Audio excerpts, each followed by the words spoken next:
Cette semaine, l'équipe d'Aventure Chasse-Pêche se déplaçait du côté du domaine touristique La Tuque. On était avec David Blouin et Raphaël. Puis il y a Marc, le président de Browning, qui est venu nous rejoindre aussi avec son père. Évidemment, Nicolas qui est toujours avec nous autres aussi pour vivre nos expériences. On est à la chasse à l'ours, combiné chasse et pêche.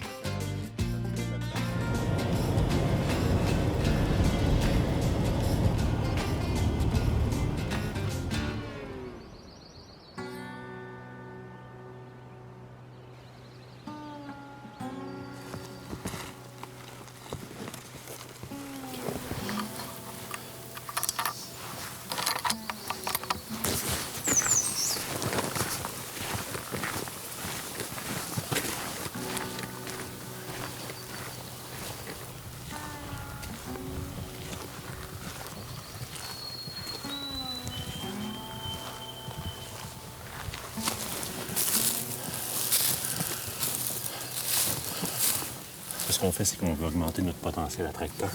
Donc, Import-Export Fourrure nous fournit du pain qui est séché, du pain déshydraté. Fait que c'est du pain qui va réabsorber super rapidement. On va en mettre à la base, en dessous du baril, dans lequel il y a de la barre tendre également. Puis c'est là-dessus qu'on va venir mettre notre sucre. On va en mettre au sol un petit peu alentour. Donc, on a le jam au caramel d'Import-Export Fourrure. Fait que tout simplement,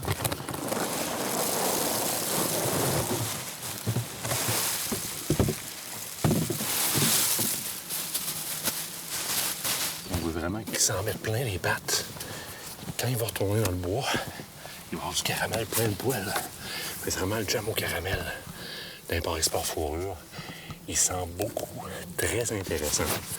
Fait que plein les pattes, plein le poil, il va retourner dans le bois, il va faire des traits vers ici. Évidemment, je vais en mettre au sol un peu pour les mêmes raisons.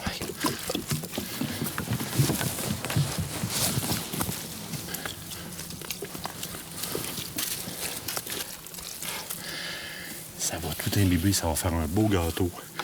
Les ours vont venir manger là-dedans, juste à l'odeur. On le sent d'ici, là. Il y a un petit vent. On est vent de face, ça va amener le... Ça amène les mouches, en tout cas. Ça marche pour les mouches, l'affaire-là. Fait qu'on va retourner se mettre à l'abri et allumer des thermacelles parce que, d'après moi, on se soupera pas à soir. Parce qu'on n'aura plus de sang.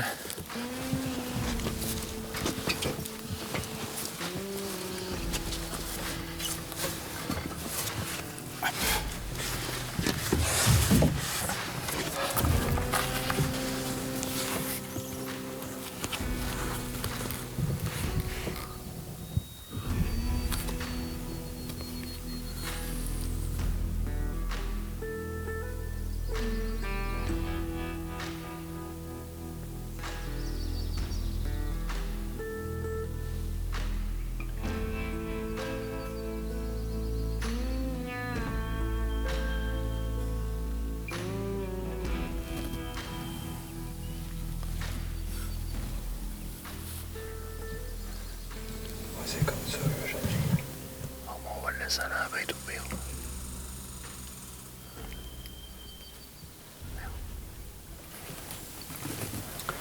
Ouais, l'ours qui vient traverser le chemin. Quand même un bel ours, c'est pas énorme. Mais il s'en va en train pour s'en venir vers la bête. Tranquillement, pas vite. Probablement qu'on va le donner des œufs.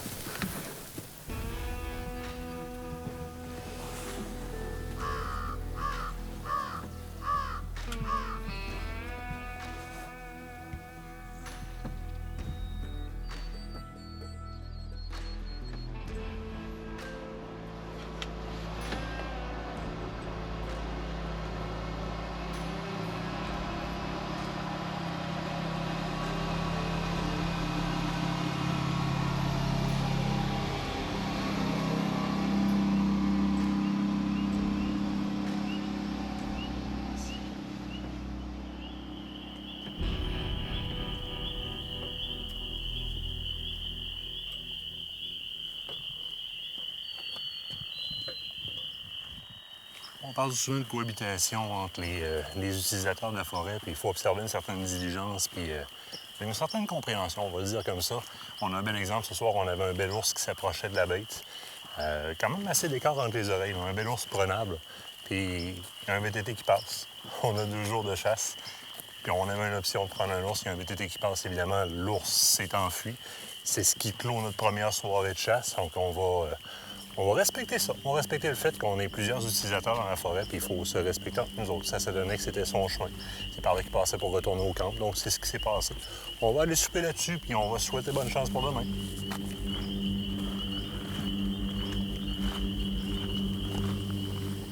Quand j'ai tiré, là, Il est rentré là-bas? il est rentré direct par là-bas. Ouais, j'étais proche, c'est ça. Des traces de sang?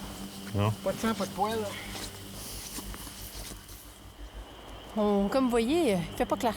On est en train de rechercher un ours sur lequel David a fait feu. Présentement, la grosse problématique qu'on a, c'est que l'ours, ben vous le savez, c'est pas des animaux qui saignent énormément, donc c'est pas toujours évident de les retracer. On a trouvé les traces et la piste de départ. On est plusieurs présentement à essayer d'observer les différentes traces. Le terrain est extrêmement accidenté, donc il faut essayer de réussir à trouver la bonne piste, mais il fait noir, donc c'est pas toujours évident. C'est ce qu'on est en train d'essayer de chercher. S'il y a du sang après une branche, puis il y a des fourmis qui se promènent sur le sable, généralement, les fourmis vont aller sur la branche sur laquelle il y a du sang.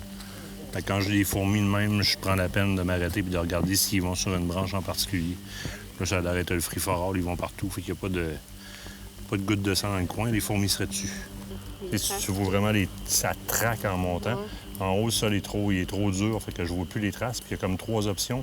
Une vers le ravin, une qui continue sur la crête, mais c'est accidenté, puis une qui monte encore plus haut. Mais le bois est sale, puis il n'y a pas de cassé par là après. Donc moi, d'après moi, c'est chien sans demain. Mais de toute façon, ce qu'on va faire, c'est qu'on va plus brouiller les traces que d'autres choses. Oui, exactement.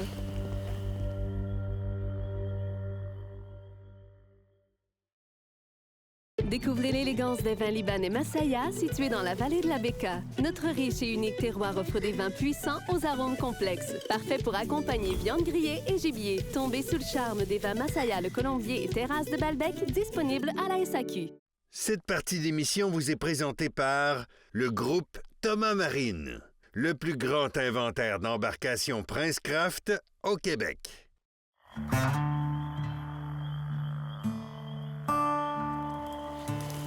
Là, je vais t'avouer, la distance, je sais qu'il a passé à ma gauche, là, mais... Écoute, Martin, c'est la première fois, moi aussi, que ça m'arrivait. C'était première soirée de chasse, une grosse pluie diluvienne. J'étais assis au sol, donc j'avais pas rien pour me cacher. Puis, comme tout le monde, hein, ça peut arriver, des fois, il y a des choses qu'on baisse notre garde un petit peu, puis je me suis pas rendu compte qu'il y avait de l'eau qui a rentré dans mon canon. Canon plein d'eau, carrément. Canon plein d'eau. Donc, je suis installé, j'attends l'ours, puis là, tout d'un coup, l'ours se présente, donc j'attends qu'il se place bien, puis tout ça.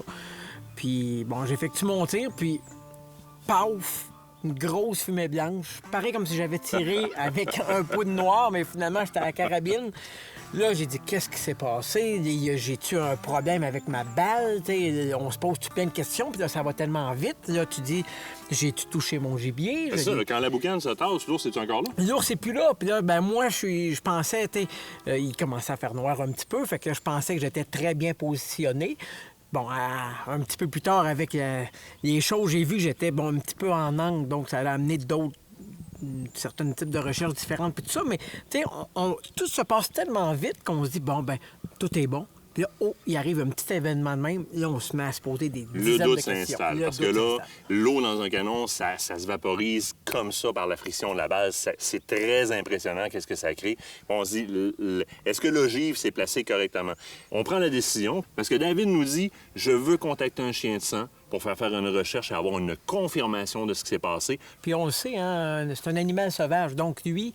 S'il va se cacher pour mourir, bien justement, le titre dit, il se cache pour mourir. Fait que souvent, il va aller chercher un tronc, il va se cacher justement de manière à ce qu'on le voit pas très bien.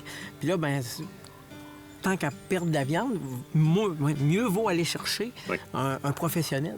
On suit la responsabilité qu'on a prise en décidant d'appuyer et de prendre le tir.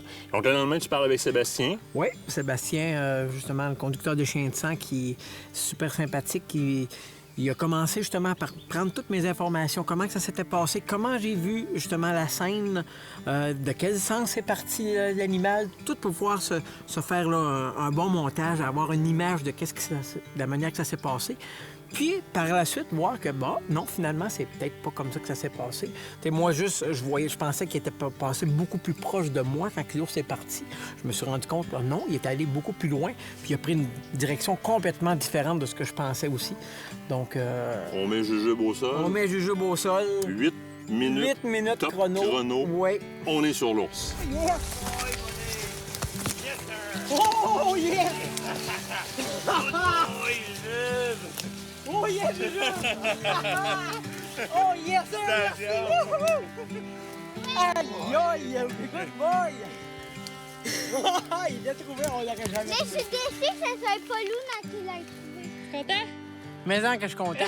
Aïe, aïe, hein? Puis c'est tellement beau de voir ces chiens-là travailler. On voyait, là, il cherchait sa ligne d'odeur, puis quand il était pas certain, il revenait sur ses pas. Puis là, c'était pas une recherche facile, il faut dire, parce que, veux pas, on avait quand même débuté certaines. Donc, au début, on avait dispersé un peu les traces. Mais non, il a toujours été, là, sur sa trace. Puis, encore une fois, moi, je le dis, l'importance d'un chien de sang, ça a vraiment sa place pour un chasseur qui est éthique, qui veut tout faire pour garder sa viande, puis retrouver son gibier, parce que c'est le but, c'est le respect de la nature. C'est ça.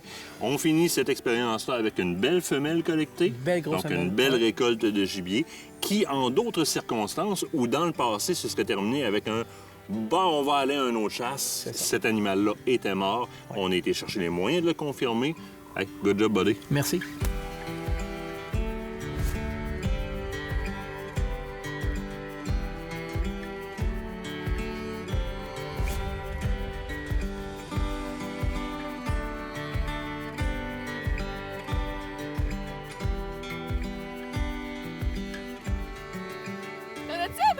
Oui, j'en ai une. T'en as une? T'as pas OK, attends un petit peu. Amène ça ici. Donne-moi un petit peu de mou.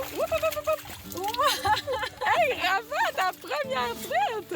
Hey, parle-moi ça un petit peu. Comment tu trouves ça? Hey, je suis vraiment trop contente. Hey, c'est vraiment le fun comme sensation. Écoute, vu que j'attends autant d'années pour vivre ça, je suis tellement Pauvre cocotte! Ah, c'est donc bien hot. Je suis super fière de toi. T'as fait ça comme une pro. Hein, on était au lac Rome, du côté de la Pont-Maurice, domaine touristique Latuc. Une belle truite. Elle est grosse, ça part de ça. Montre-moi ça, là. Franchement, là. Montre-moi ça. J'ai attendu longtemps ma première, mais c'en est une belle. Une vraie initiation en règle pour Raphaël. Bravo, ma chère. Il va te rester à t'initier à l'ours ce soir. Ah oui, il faut vraiment, là. Hey, Ça me fait plaisir. Ah, c'est vraiment... Bravo. Et tata! Ça a été vraiment chouette. Un super beau moment.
Qu'est-ce que ça fait de tirer un ours pour la première fois?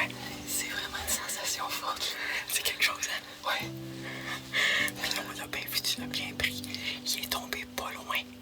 On va y laisser, là, un 15-20 minutes comme il faut avant d'aller voir. Je te félicite de ton premier ours, mon amour, je t'aime. Je t'aime aussi. J'ai vraiment hâte d'aller voir.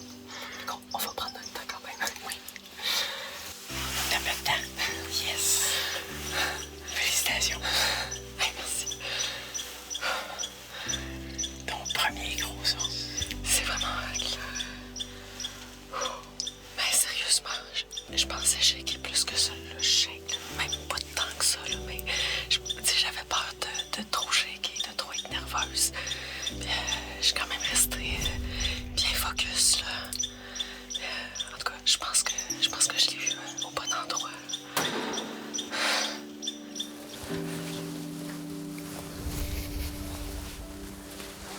On s'en va par là.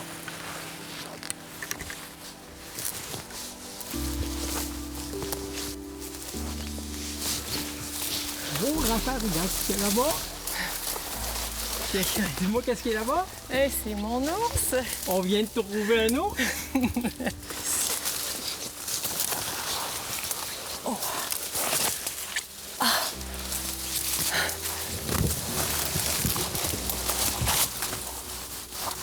Parfait. Bravo, Raphaël. Hey, j'avais vraiment le mot cœur dans la tête, là. Check, check, check mon tir. Ah, je suis tellement contente. Aïe, aïe. Félicitations. C'est bon, je suis sur le safe. Tout un tir, Raphaël. Tout un tir. Hey, merci, mon nounours. Merci. Les enfants vont être tellement contents. On rapporte de l'ours à la maison. Je suis contente, chérie. Bravo, bravo. Ah, wow. C'est un bel ours. Wow. J'en reviens pas, j'en reviens pas. Félicitations. Ton premier ours à vie. Un beau tir parfait. Il a pas fait long, il a fait à peine 40 pieds, même pas à côté de la bête. Wow, bravo, félicitations.